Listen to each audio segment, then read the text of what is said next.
ওয়াজিআ ইয়াউমাইদিন বিজাহান্নাম, সেদিন হাসরের ময়দানে জাহান্নামকে ফেরেশতারা 70,000 আগুনের শেকল দিয়ে বেঁধে টেনে নিয়ে আসবে।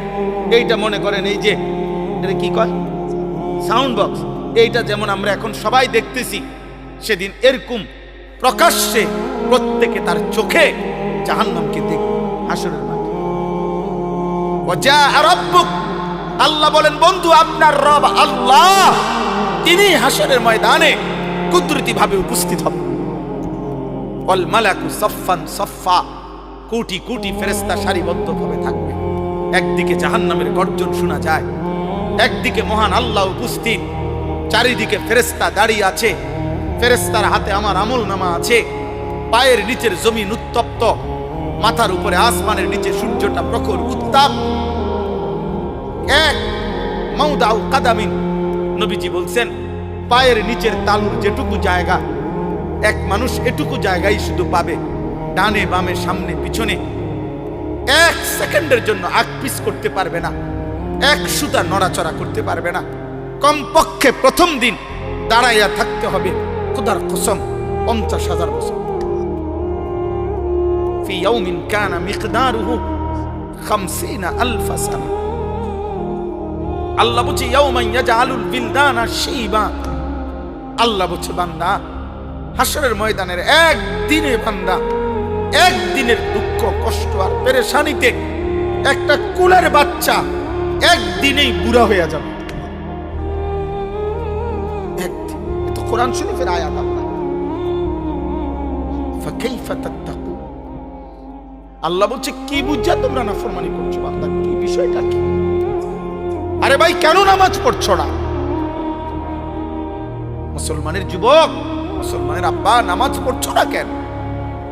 বিষয়টা কি আসলে? চোখের সামনের এত মানুষের মৃত্যু কি আখিরাত মনে করায় না? কেউ তো থাকলো না, আপনি কেমনে থাকবেন? আপনি কেমনে থাকবেন? ডানে বামে কেউ তো থাকলো না। পৃথিবী তো মনে রাখে না রে আব্বা, আমার দাদার বাপের নাম কি আমি জানি না, আপনারাও জানেন না, আপনারা অনেকেই জানেন না আমার দাদার দাদার নাম কি।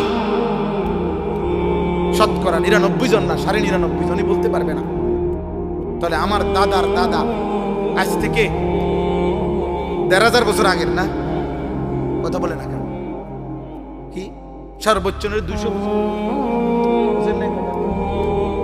আপনি আমার দাদার দাদা ধরেন, তাহলে দাদা, হ্যাঁ দাদার বাপ, দাদা, আমার আব্বা, 4 জন, আমার আগে 4 জন, তাহলে আমার আগে 4 জন, আপনি 60 করে ধরেন 240, এই তো বললাম। তাহলে 200-250 বছর আগের মানুষ, আমরা যে তার নাম জানি। স্বার্থপর এই দুনিয়া মনে রাখে না, স্বার্থপর এই দুনিয়া মনে রাখে না, মনে রাখে না, দুনিয়া মনে রাখে না। 20 বছর পরে, আমি প্রায় দিন বলি, 20 বছর পরে কবর থেকে আপনি আইসা আপনার ঘরে ঢুকলে আপনার ঘরের একটা ফার্নিচারও একটা সামানও আপনি খুঁজে পাবেন না, যেগুলো আমনে থাকতে জোয়াই দিয়েছে। আল্লাহ বলেন বান্দা সেদিনটা বড় কঠিন হবে, সেদিন হাসরের দিন বড় কঠিন হবে নাফরমানের জন্য। এই মদ, জুয়া, সুদ, কিস্তি, লোন, এই হারাম, এই অবৈধ উপার্জন। এবার আল্লাহ বলেন ওয়ায়াউমা ইয়াআদ্দু যালিমু আলা ইয়াদাইহি, সেদিন প্রত্যেকটা পাপী নাফরমান নিজের আঙ্গুলগুলো হাত দিয়ে কামড়াইতে থাকবে। ইয়াকুলু ইয়া লাইতানি ইত্তাখাযতু মা'আর রাসূলি সাবিলা, এই শেষ কথা হলো প্রত্যেকটা পাপী নাফরমান নিজের আঙ্গুলগুলো দাঁত দিয়া কামড়াইতে থাকবে, আর 3টা কথা বলবে। কয়টা কথা? এইটাই শেষ কথা, 3 কথা। 1, ইয়া লাইতানি ইত্তাখাযতু মা'আর রাসূলি সাবিলা, হায় আমার আফসোস আমি যদি রাসূলের পথ ধরতাম, আমি যদি কোরআনের পথ ধরতাম, আহা আমি যদি আল্লাহর পথ ধরতাম। এলো 1। 2, ইয়া ওয়াইলাতা লাইতানি লাম আত্তাখিজ ফুলানান খালিলা, হায় যে যার কারণে গুনাহ করেছে, মদ খাইছে, জুয়া খেলছে, নারী দেখছে, ছবি দেখছে, উলঙ্গ দৃশ্য দেখছে, সুদ খাইছে, কিস্তি নিছে, হালাল হারামের পার্থক্য করে নাই, যে যার সঙ্গ নিয়া, যে যার বন্ধুত্ব নিয়ে খোদার কসম সে আফসোস করবে আর বলবে, হায় আমি যদি তাকে বন্ধু না বানাই। হাল সুফিবাল কুফফারু মা কানু ইয়াফআলুন, কোরআন শরীফে আছে ঈমানদার সেদিন ডাক দিয়ে বলবে, কি খবর বেঈমান, যা করেছিলে দুনিয়ায় তার বিনিময় পেলে তো? এখন কেমন লাগতেছে? এক এক লাথি ফেরেশতার কেমন লাগতেছে? জাহান্নামের এক এক আগুন কেমন লাগতেছে?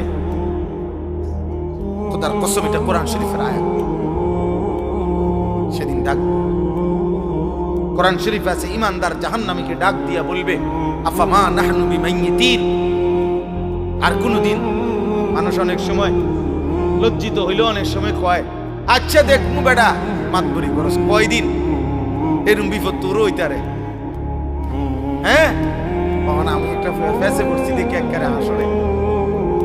তো আল্লাহ তাআলা বলেন, ঈমানদার জান্নাতি বান্দা সেদিন বেঈমানের দুঃখ কষ্ট যন্ত্রণা লজ্জা অপমান আরো বাড়ায় দিবে এই কথা বইলা যে, দোস্ত আর কোনোদিন তোরও মৃত্যু হবে না, আমারও মৃত্যু হবে না, আমার সুখ আর শেষ হবে না, তোর কষ্ট আর কোনোদিন শেষ হবে না।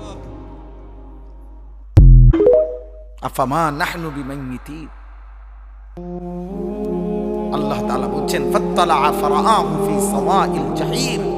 প্রত্যেকটা ঈমানদার জান্নাতি তার পরিচিত জাহান্নামীদেরকে সরাসরি জান্নাত থেকে বসেই জাহান্নামে দেখবে আযাবের মধ্যে হাবুডুবু খাচ্ছে। কোন মানুষের জন্য এটা বড় অপমান যে পিঠা খাইলে খাইছি আর কি, তে দেখতে লাইলো না। হায় হায় হায়, তে তো আমার পরিচিত, তে তো এলাকা দিয়ে কয়ে দিব, তে তো বলে ফেলবে। এটারও মানুষের লজ্জা বাড়ায় দেয়, কষ্ট বাড়ায় দেয়, যন্ত্রণা বাড়ায় দেয়।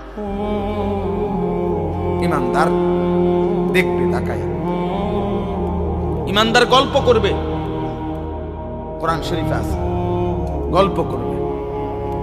ঈমানদার একজন আরেকজনকে শোনাবে, ওয়া আকবালা বা'দুহুম আলা বা'দিন ইয়াতাসাআলুন।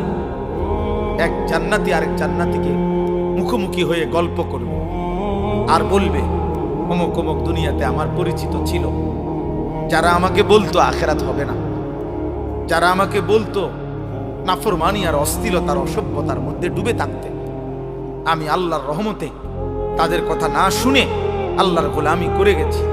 আল্লাহ বলবেন, হাল আনতুম মুত্তালিউন, তোমার সেই নাফরমান বন্ধু তাদেরকে দেখবা? ফাত্তালা ফারাআহু ফি সাওয়াইল জাহিম।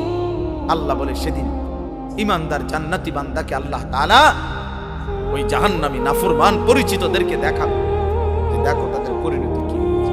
তোমার এলাকার মদখোরের কি অবস্থা খবর দেখো, দেখো তুমি দেখো তোমার এলাকার নেশাখোরের অবস্থা কি দেখো, তোমার এলাকার ওই চরিত্রহীন লম্পট যুবকের হালাত দেখো, যে মনে করছে চুলের। আমাদের কিছু ছেলে দেখবেন শুধু এই চুলটা বাম দিকে ফিরাইতে পারে, এই এতটুকুর কারণে কেউ তাকে কিছু বলে না, সে এটাকে অনেক কিছু মনে করে।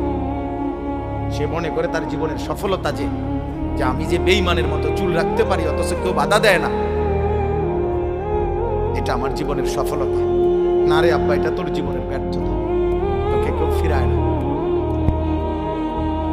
তোকে কেউ।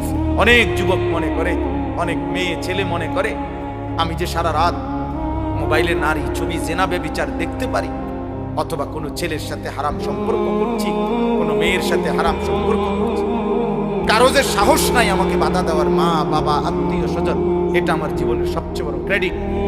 আমার যৌবনের অহংকার এটা। আমার বাপের ক্ষমতা নাই, আমার মার ক্ষমতা নাই, আমার স্বজন কারো ক্ষমতা নাই আমারে কিছু বলবে, এটা সে মনে করছে অনেক বড় কৃতিত্ব। আল্লাহর কসম এটা কৃতিত্ব না, এটা তোর উপরে আল্লাহর লানত। আল্লাহর লানত করার কারণে তোর স্বজন সবাই তোর থেকে মুখ ফিরাই দিয়েছে।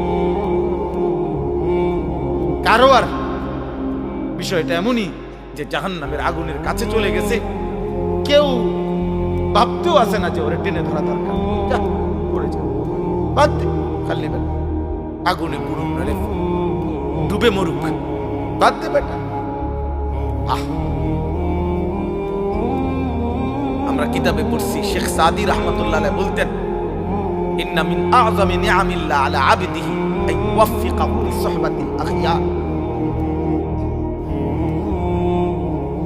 আল্লাহ তাআলা কোন বান্দার উপরে শ্রেষ্ঠতম নিয়ামত দিয়েছেন, কোন বান্দার উপরে এটা একটা আল্লাহর একটা বড় নিয়ামত কারো উপরে, যে আল্লাহ কাউকে একজন নেককার, ইমানদার, মুত্তাকি অভিভাবক, সঙ্গী, আপনজন তার জন্য জুটায় দিছেন।